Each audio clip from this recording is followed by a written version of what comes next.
हम में से कई सारी महिलाएं हर महीने पीरियड पेन से परेशान रहती है। पीरियड पेन ये बहुत ही कॉमन प्रॉब्लम है और ये माइल्ड से लेके काफी सीवियर तक रह सकता है। So hi everyone, I am doctor Bhagyashree, obstetrician and gynaecologist. और आज हम डिस्कस करने वाले हैं पीरियड्स में होने वाला पेन क्यों होता है, कितने प्रकार का होता है और इसके क्या क्या रेमेडीज है। तो पीरियड पेन, जिसे हम मेडिकल भाषा में डिस्मेनोरिया कहते हैं, ये आपके पीरियड में होने वाला वो सीवियर पेन रहता है जिसकी वजह से आपका रूटीन एक्टिविटी डिस्टर्ब होता है। आप ऑफिस नहीं जा पाती है, आपको स्कूल से या कॉलेज से छुट्टी लेनी पड़ रही है, या फिर घर का जो रूटीन एक्टिविटी है, रूटीन काम है, वो करने में दिक्कत जा रही है। अगर ये इतना सीवियर है तो इसे डिस्मेनोरिया कहा जाता है। ठीक है। डिस्मेनोरिया ये दो प्रकार का होता है, एक प्राइमरी डिस्मेनोरिया और एक सेकेंडरी डिस्मेनोरिया। प्राइमरी डिस्मेनोरिया का मतलब है कि जब आपके पीरियड शुरुआत होते हैं, बच्चियों में जब पीरियड्स पहली बार आते हैं तब से ये पेन 1-2 साल में शुरू हो जाता है। और जैसे बच्चियां बड़ी होती है कुछ सालों बाद या फिर डिलीवरी के बाद, प्रेगनेंसी के बाद, ये पेन अपने आप धीरे धीरे कम होते जाता है। प्राइमरी डिस्मेनोरिया का कारण होता है पीरियड्स के दौरान आपके शरीर में होने वाले हार्मोनल चेंजेस। ये हार्मोनल चेंजेस की वजह से आपके शरीर में प्रोस्टाग्लैंडिन नाम का एक केमिकल रिलीज होता है। तो ये प्रोस्टाग्लैंडिन क्या कराता है, आपके यूट्रस को कॉन्ट्रैक्ट कराता है, यानी कि बच्चेदानी जो है वो सिकुड़ती है और इसकी वजह से बच्चेदानी के आजू बाजू में जो ब्लड वेसल्स रहते हैं, धमनियां रहती है, वो दब जाती है। इसके कारण बच्चेदानी को और पेल्विक रीजन को होने वाला ब्लड सप्लाई कम हो जाता है। मसल्स का, यूट्रस का इश्यमिया होता है और आपको ये बहुत ही क्रैम्पी जैसे मरोड़े आती है, ऐसे पेन आपको शुरू हो जाता है। यूजुअली ये पेन आपके पेट के निचले हिस्से में रहता है। काफी बार ये पेन बैक में और थाइज में और पैरों तक भी रेडिएट हो सकता है। काफी पेशेंट्स इस दौरान नॉजिया, गिडीनेस, उल्टी, डायरिया, हेडेक ये कंप्लेंट भी कर सकते हैं। किसी किसी पेशेंट में ये पेन इतना सीवियर होता है कि कुछ महिलाओं में फेंटिंग अटैक्स भी देखे जाते हैं। प्राइमरी डिस्मेनोरिया का जो पेन रहता है, ये यूजुअली आपके पीरियड शुरू होने से 1-2 दिन पहले शुरू होता है। काफी महिलाओं में ये पीरियड्स के साथ में ही शुरू हो जाता है या पीरियड शुरू होने से 1-2 घंटे पहले भी रह सकता है। जैसे आपका ब्लीडिंग स्टार्ट हो जाता है, यूट्रस अपना एंडोमेट्रियम जो इनर लाइनिंग होता है वो शेड करना एक बार शुरू कर देता है, तो 1-2 दिन में ये पेन अपने आप कम होते जाता है। तो basically primary dysmenorrhoea young age से ही शुरू हो जाता है। ये पीरियड्स के 1-2 दिन पहले से रहता है और इसमें कोई डिजीज नहीं रहता है, इसमें कोई बीमारी नहीं रहती है। ये होता है आपके शरीर में होने वाले हार्मोनल चेंजेस की वजह से। ये जो प्रोस्टाग्लैंडिन भाई साहब है ना, ये सब वो पेन कराते हैं। सेकेंडरी डिस्मेनोरिया का मतलब होता है कि आपको पीरियड शुरू होके 10-15 साल हो गए, आपने शुरुआत के 10-15 साल आराम से निकाल लिया, आपको कोई दर्द नहीं था, और जनरली 30s के बाद में आपको पीरियड्स में पेन शुरू हो गया।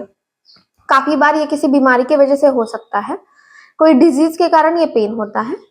तो आपको कई बार एडिनोमायोसिस हो सकता है, एंडोमेट्रियोसिस हो सकता है, पेल्विक इन्फेक्शन जिसे हम मेडिकल भाषा में पीआईडी कहते हैं, तो इन सब के कारण ये पेन हो सकता है। या तो आपकी यूट्रस में कभी फाइब्रॉइड बन जाता है, जैसे गांठें बन जाती है, तो उसकी वजह से भी ये पेन रह सकता है।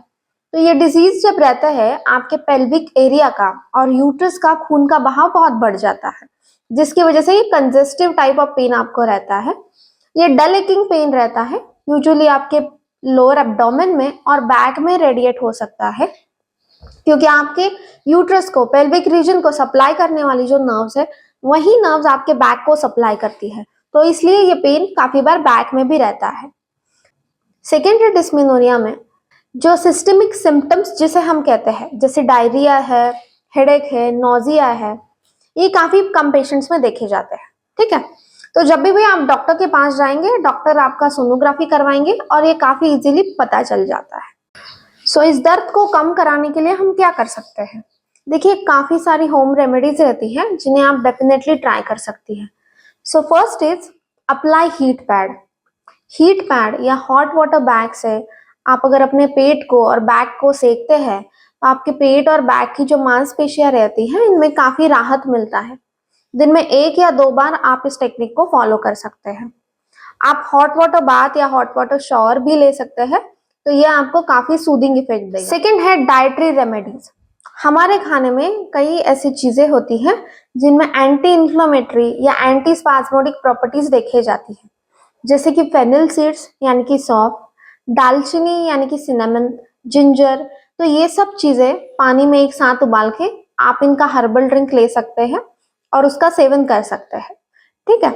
उसके बाद में एवोकाडोस, बनाना, चिकपीस, पीनट, ये सब चीजें आप आपके खाने में इस्तेमाल कर सकते हैं। इसके बाद है जो सैचुरेटेड फैट्स और ट्रांस फैट्स जो रहते हैं, जो कि नॉर्मली बेकरी प्रोडक्ट्स या फिर biscuit, pastries, burger, beverages, French fries, तो इन सब में रहता है। तो इसका आपको सेवन पीरियड्स के दौरान तो भी कम से कम रखना है। प्रोसेस्ड फूड जो रहता है वो आपको अवॉइड करना है। डेयरी प्रोडक्ट्स भी आप पीरियड्स के दौरान अवॉइड करें। जो प्लांट बेस्ड अनसैचुरेटेड फैट्स रहते हैं जैसे कि आलमंड, एवोकाडोस, नट्स और सीड्स, ऑलिव ऑयल, ये सब आप अपने खाने में इस्तेमाल कर सकते हैं। थर्ड इज अवॉइड कैफीन और टी, चाय और कॉफी, ये सब का आपको पीरियड्स के दौरान में कम से कम मात्रा में इस्तेमाल करना है, ठीक है। ये क्या करता है, कैफीन जो रहता है ये आपके ब्लड वेसल्स को और नैरो करता है, पतला बना देता है, जिससे यूट्रस को होने वाला ब्लड फ्लो कम हो जाता है और इसकी वजह से आपका दर्द और बढ़ेगा, ठीक है। देन फोर्थ है योगा टेक्निक, एक्सरसाइजेस। देखिए, मैं अपने किसी भी पेशेंट्स को जिसको डिस्मेनोरिया की तकलीफ है उनको कभी नहीं बोलती कि आप लेटे रहिए या फिर आप चादर ओढ़ के सो जाइए, जी नहीं। आप जितना अपने आप को एक्टिव रखेंगे उतना ही आपका दर्द कम रहेगा। तो कुछ योगासनास के पोज होते हैं जो ब्लड फ्लो होता है उसको बढ़ाते हैं और ये आपके पीरियड के पेन को काफी राहत दे सकते हैं। तो कुछ योगा टेक्निक जो आपके पीरियड के पेन को रिलीव करने में मदद करेंगे वो है सुप्त बंधासना, मत्स्यासना, सुप्त वक्रासना, उष्ट्रासना और सुप्त भद्रासना, ठीक है। तो ये आप डेफिनेटली ट्राई कर सकते हैं। तो ये हो गए कुछ होम रेमेडीज। इसके बाद पे आते हैं ट्रीटमेंट पे। अगर होम रेमेडीज ट्राई करने के बाद भी आपको कंटिन्यूअस पेन है, काफी सीवियर है, तो आपको आपके डॉक्टर से सलाह लेनी चाहिए। आपके डॉक्टर जनरली आपको एनसेड्स जो होती है जैसे कि ब्रूफेन होता है, मेफेनेमिक एसिड होता है, मेफ्टाल स्पास, ये बहुत ही कॉमनली दी जाने वाली जो दवाई होती है वो प्रिस्क्राइब करेंगे। काफी पेशेंट्स में ये पेन किलर की वजह से पेन अपने आप धीरे धीरे कम होते जाता है। अगर कुछ पेशेंट्स ऐसे होते हैं जिनको ये पेन किलर्स के बाद भी राहत नहीं मिल रही है तो वो पेशेंट को हम हार्मोनल पिल्स जो रहते हैं तो वो शुरू करते हैं और 2-3 महीने के कोर्स के बाद ये पेन अपने आप धीरे धीरे कम हो जाता है। अगर आप स्मोकिंग या अल्कोहल का इस्तेमाल करते हैं तो आप पीरियड्स के दौरान और ओवरऑल भी इसका इस्तेमाल थोड़ा कम रखेंगे तो आपको ये जो पीरियड का पेन रहता है वो काफी कम रहेगा। इसके अलावा जो विटामिन बी और विटामिन ई के जो सप्लीमेंट्स होते हैं जो काफी कम मात्रा में लेने होते हैं वो आप डेफिनेटली आप डॉक्टर के सलाह से शुरू कर सकते हैं। That's it for dysmenorrhoea. इसके अलावा आपको डिस्मेनोरिया पे या कोई भी और परेशानी है, कोई भी गायनेक रिलेटेड कुछ इश्यू है तो आप हमें कमेंट में जरूर लिखिएगा। चैनल को लाइक और सब्सक्राइब जरूर कीजिए। Thank you.